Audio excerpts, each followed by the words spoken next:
नमस्कार, आप देख रहे हैं इंडिया वॉइस और मैं हूं आपके साथ ऋतु। चलिए बुलेटिन की शुरुआत करते हैं इस वक्त की बड़ी खबर के साथ, जो कि रांची से सामने आ रही है। रांची में इस वक्त की बड़ी खबर, जिसमें ईडी की टीम ने व्यवसायी अमित अग्रवाल को गिरफ्तार कर लिया है। 3 घंटे तक पूछताछ के बाद गिरफ्तारी की गई है। अवैध माइंस और अवैध निवेश के आरोपी कहे गए हैं। ऐसे में मुख्यमंत्री हेमंत सोरेन के करीबी माने जाते हैं अमित अग्रवाल।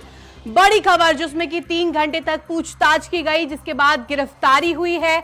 ऐसे में मुख्यमंत्री हेमंत सोरेन के बेहद ही करीब माने जाते हैं अमित अग्रवाल। अवैध माइंस और अवैध निवेश के आरोपी कहे गए हैं अमित अग्रवाल। और ऐसे में मुख्यमंत्री हेमंत सोरेन से नजदीकी बताई गई है अमित अग्रवाल की। और ये जो गिरफ्तारी हुई है, पूरी तफ्तीश के बाद और पूरी सोच छानबीन के बाद ये गिरफ्तारी की गई है। रांची से इस वक्त की बहुत बड़ी खबर हम आपको बता रहे हैं, जिसमें कि ईडी की टीम ने व्यवसायी अमित अग्रवाल को गिरफ्तार कर लिया है। ईडी की टीम की यह बड़ी कार्रवाई सामने आई, जिसमें कि 3 घंटे तक लगातार पूछताछ की गई और उसके बाद गिरफ्तारी की गई अमित अग्रवाल की। व्यवसायी बड़े व्यवसायी और अवैध माइंस के मामले में इनको गिरफ्तार किया है।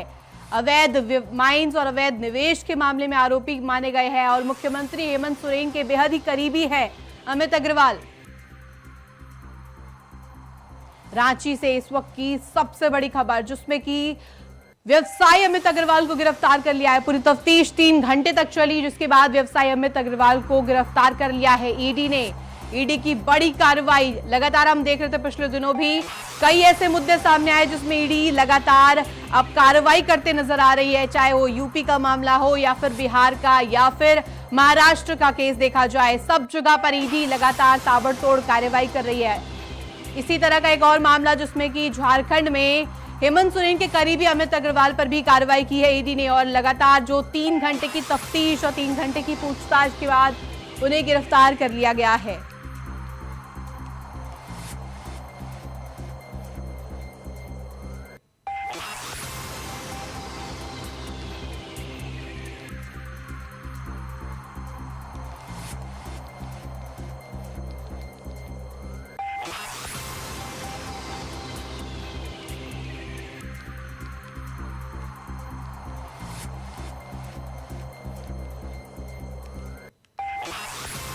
बड़ी खबर, जिसमें हेमंत सोरेन के करीबी अमित अग्रवाल को गिरफ्तार कर लिया है। 3 घंटे की लगातार पूछताछ के बाद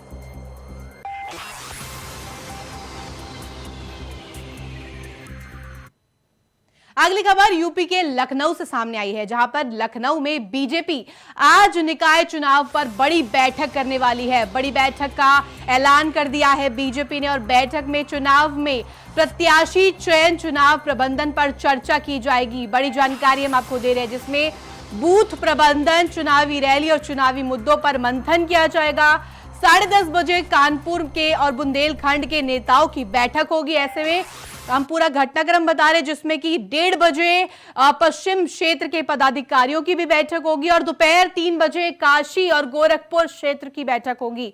बता दें, निकाय चुनाव प्रभारी, सह प्रभारी और संयोजकों की यह बैठक होने वाली है, जिसमें कि लगातार बैठक की जाएगी और समीक्षा की जाएगी। शाम 5 बजे से 7 नगर निगमों के प्रभारियों की बैठक होगी। ऐसे में बैठक में क्या कुछ सामने आएगा, सह प्रभारी और चुनाव संयोजकों की ये जो बैठक होने वाली है, इसमें बीजेपी अपनी टीम को 6 क्षेत्रों में बांटेगी। और ऐसे में केशव प्रसाद मौर्य को वाराणसी नगर निगम की जिम्मेदारी दी जाएगी। उनके कंधों पर वाराणसी नगर निगम रहेगा। ऐसे में ब्रजेश पाठक को आगरा नगर निगम की जिम्मेदारी दी गई है।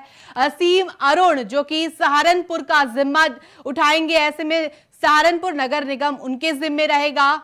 बता दें, ये पूरी जानकारी जो कि बैठक होने वाली निकाय चुनाव को लेकर बीजेपी का बड़ा मंथन और सुबह से ही लगातार इसके ऊपर कवायद शुरू हो गई बीजेपी में। अब एक आपको बता रहे, जिस तरह से दोपहर 3 बजे काशी और गोरखपुर क्षेत्र में बैठक होगी और ऐसे में निकाय चुनाव प्रभारी, सह प्रभारी संयोजकों के बीच में समीक्षा की जाएगी। शाम 5 बजे 7 नगर निगमों की ये जो बैठक होनी है, इसमें सह प्रभारी चुनाव संयोजकों के बीच में समीक्षा की जाएगी। बीजेपी लगातार कवायद करी और 6 क्षेत्रों में बांट दिया है उन्होंने। केशव प्रसाद मौर्य को वाराणसी नगर निगम दिया गया है, ब्रजेश पाठक को आगरा नगर निगम का जिम्मा मिला है। ऐसे में आपको हम जानकारी टीवी स्क्रीन पर दिखा रहे हैं, जिसमें कि 6 क्षेत्रों में बांटा गया है।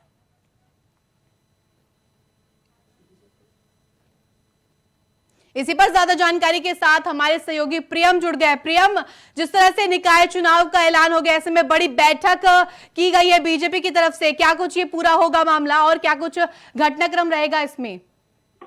देखिए, लगातार अगर आप देखें तो बीजेपी की तरफ से निकाय चुनाव को लेकर पहले से ही तैयारियां की जा रही थी और अब अगर बात करें तो जिस तरीके से चुनाव की तारीखों की घोषणा हुई है उसको ध्यान में रखते हुए बीजेपी लगातार बैठक कर रही है और उसमें रणनीति बनाई जा रही है कि क्या समीकरण हो, किस तरीके से कैंडिडेट्स को फाइनल करना है, क्या समीकरण होंगे, कौन से वो मुद्दे होंगे जिनको लेकर जनता के बीच में जाना है। इसके अलावा बैठक के अंदर जो सबसे अहम मुद्दा है उसमें इस बात को लेकर फोकस किया जा रहा है कि पिछली जो सीटें जीते थे उनको बचाना है और जो सीटें पिछली बार नहीं जीत पाई थी, जिन पर पार्टी को हार का सामना करना पड़ा था, उन सीटों पर कैसे बेहतर परफॉर्मेंस की जाए, उस पर अपनी जीत को कैसे सुनिश्चित पार्टी करे, इस बात को लेकर इसमें जो है मंथन होगा। प्रियम, जिस तरह से 6 क्षेत्रों में बांट दिया है बीजेपी ने और जो मंथन करने जा रही है, अब बीजेपी की प्लानिंग 6 क्षेत्रों में अलग अलग को जिम्मेदारी, अलग अलग जो व्यक्ति है उनको जिम्मेदारी दी जाएगी और जो अतिथि है उसमें ब्रजेश पाठक भी शामिल हुए, ब्रजेश पाठक को भी जिम्मेदारी दी गई है। क्या कुछ इसमें पूरी जानकारी जरा दीजिए सारे 6 क्षेत्रों की। देखिए, अलग अलग क्षेत्रों में जो है वो जो पूरे चुनाव के क्षेत्र हैं उनको बांटा गया है, अलग अलग सेक्टर्स में रखा गया और उन सेक्टर्स के अंदर क्या समीकरण होंगे उसके आधार पर पार्टी अपनी पूरी रणनीति बना रही है। इसी के लिए अलग अलग क्षेत्रों की जिम्मेदारी जो है वो अलग अलग नेताओं को दी गई है कि वो वहां पर रहेंगे, वहां की जो बेसिक समस्याएं हैं या बेसिक जो मुद्दे हैं उनकी वहां पर वो खोज करेंगे और उनका जो फीडबैक होगा उसी के आधार पर पार्टी आगे की रणनीति बनाएगी कि उसमें कौन से ऐसे फैक्टर्स होंगे, कौन से ऐसे मुद्दे होंगे जो कारगर साबित होंगे, जिसके आधार पर ज्यादा से ज्यादा लोगों के साथ में पार्टी जुड़ सके और उसको बेहतर चुनावी परिणाम जो है वो मिल सके। तो उसको लेकर ही ये पूरा फैसला किया गया है। 6 हिस्सों में जो है पूरे प्रदेश को बांटा गया है और इसी तरीके से अगर आप देखें तो निचले स्तर पर भी तैयारी पार्टी की है, जो रणनीति है वो नीचे बूथ स्तर तक है, लेकिन जो रणनीति है अभी फिलहाल उसको 6 हिस्सों में बांटा गया है। उसके अंदर जिम्मेदारी गई है वो 6 सेक्टर के अंदर जिन नेताओं को जिम्मेदारी दी जाएगी वो वहां पर बूथ लेवल तक ही पूरी अपनी रणनीति को तैयार करेंगे। बिल्कुल प्रियम, अब बिल्कुल देखना दिलचस्प होगा कि जो 6 क्षेत्र है उनमें किसको और कौन सी जिम्मेदारी दी जाएगी। धन्यवाद तमाम जानकारी के लिए प्रियम।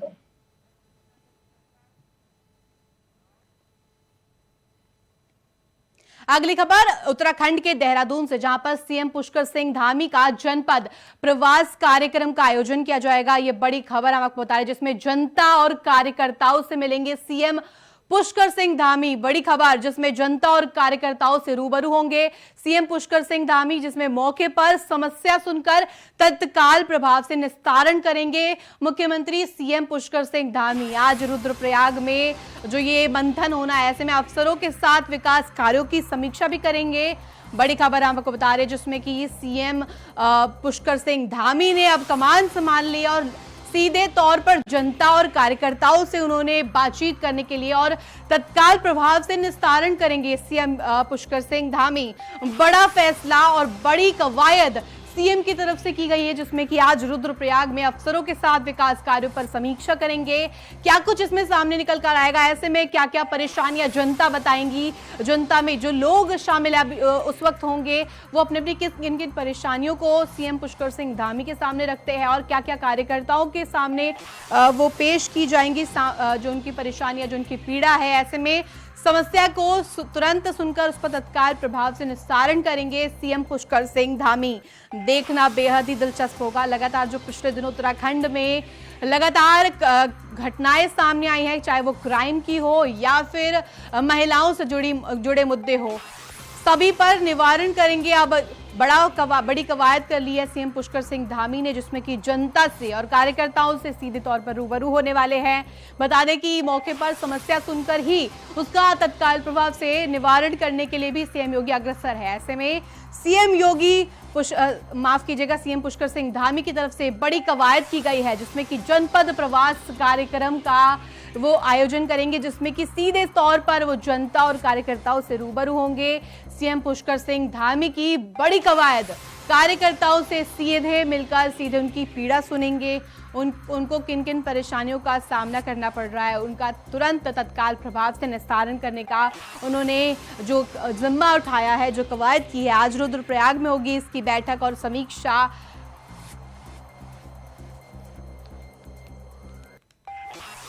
बता दें जिसमें कि सीएम पुष्कर सिंह धामी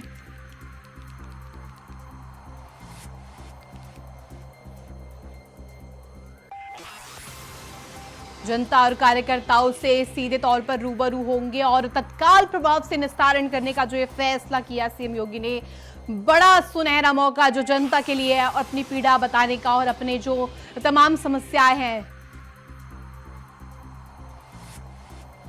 चलिए वक्त तो चला है छोटे से ब्रेक का। ब्रेक के बाद फौरन हाजिर होते हैं।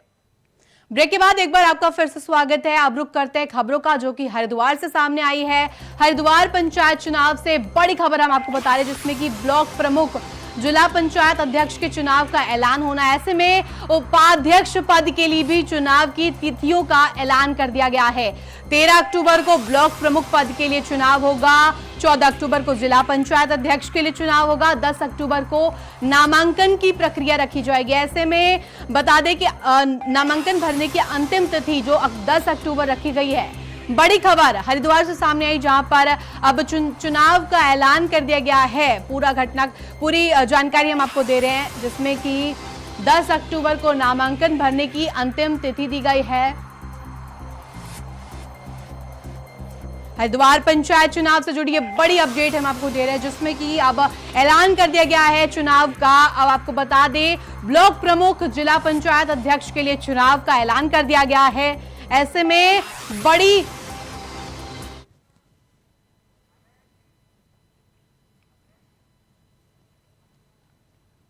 इसी पर ज्यादा जानकारी के साथ हमारे सहयोगी अभय जुड़ गया। अभय, जिस तरह से अब चुनाव का ऐलान हो गया है हरिद्वार में, जिस तरह से समीकरण बैठते हैं, क्या कुछ ये पूरा चुनाव का प्रक्रिया रहेगी, कौन कौन सी तिथियां रहेंगी, जरा डिटेल में बताइए।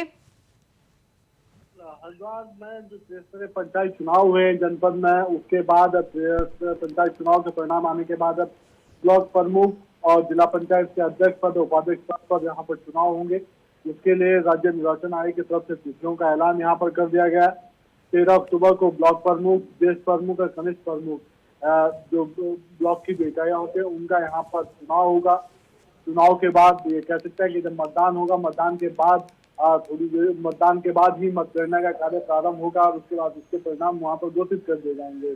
14 अक्टूबर को जिला पंचायत में जो सदस्य पद, जिला पंचायत में जो अध्यक्ष पद का जो चुनाव होगा और उपाध्यक्ष पद का चुनाव होगा, उसके लिए मतदान वहां पर डाला जाएगा और उसके बाद मतगणना का कार्य वहां पर प्रारंभ होगा। तो कह सकते हैं कि राज्य निर्वाचन आयोग की तरफ से हरिद्वार पंचायत चुनाव के लिए बड़ा अपडेट है और ब्लॉक प्रमुख से लेकर जिला पंचायत अध्यक्ष पद तक के जो पद है, उनके लिए 13 और 14 अक्टूबर को यहाँ पर मतदान होगा। मतदान के बाद मतगणना की जाएगी। जी अभय, जिस तरह से पंचायत चुनाव का ऐलान कर दिया गया है, क्या कुछ सरगर्मियां बढ़ गई है हरिद्वार में इसको लेकर?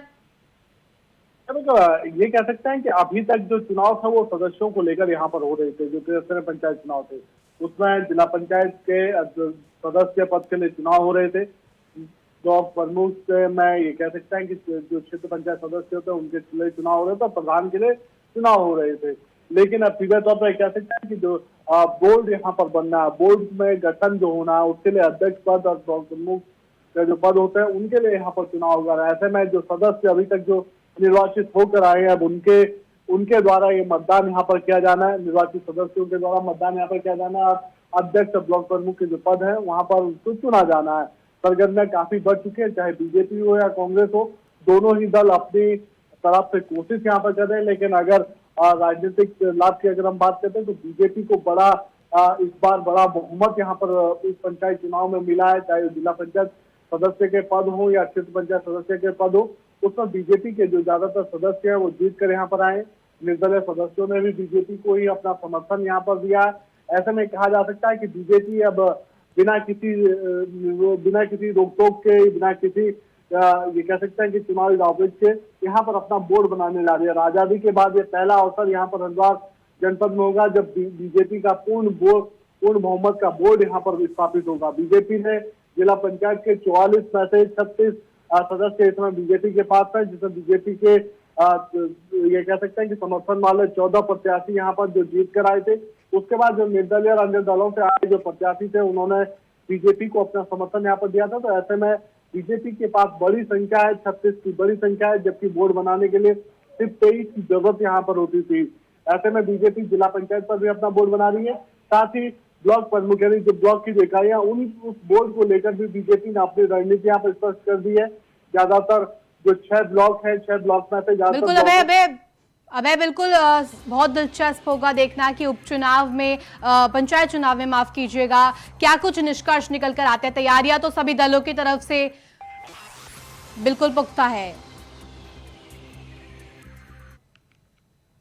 अगली खबर का रुख करेंगे जहां पर आज से 3 रुपए तक सीएनजी और पीएनजी के दामों में बढ़ोतरी की गई है। त्योहारी सीजन में आम आदमी के जेब पर जो ये संकट के बादल मंडराए हैं, आम आदमी को महंगाई का झटका लगा है। इंद्रप्रस्थ गैस लिमिटेड ने सीएनजी के दाम में बढ़ोतरी कर दी है। दिल्ली और एनसीआर समेत कई जगहों पर जिस तरह से सीएनजी और पीएनजी के दामों में बढ़ोतरी की गई है, दिल्ली में सीएनजी के दाम में 75.61 रुपए हो गया प्रति किलो का रेट हम आपको बता दें, जिसमें कि बढ़कर अब 78.61 रुपए हो गए हैं दाम। मुजफ्फरनगर और शामली की बात करें, मेरठ की बात करें तो पीएनजी के दाम वहां पर भी बढ़े हैं। कानपुर, फतेहपुर और हमीरपुर में पीएनजी के दाम बढ़े हैं। बता दें बड़ी जानकारी जिसमें कि सीएनजी और पीएनजी के दामों में बढ़ोतरी की गई है। लगातार जिस तरह से देखा गया है समय समय पर सीएनजी और पीएनजी के दामों में बढ़ोतरी कर दी जाती है। कानपुर, फतेहपुर, हमीरपुर में पीएनजी के दाम में बढ़ाए गए हैं, जिसमें दिल्ली और एनसीआर के इलाके भी शामिल है।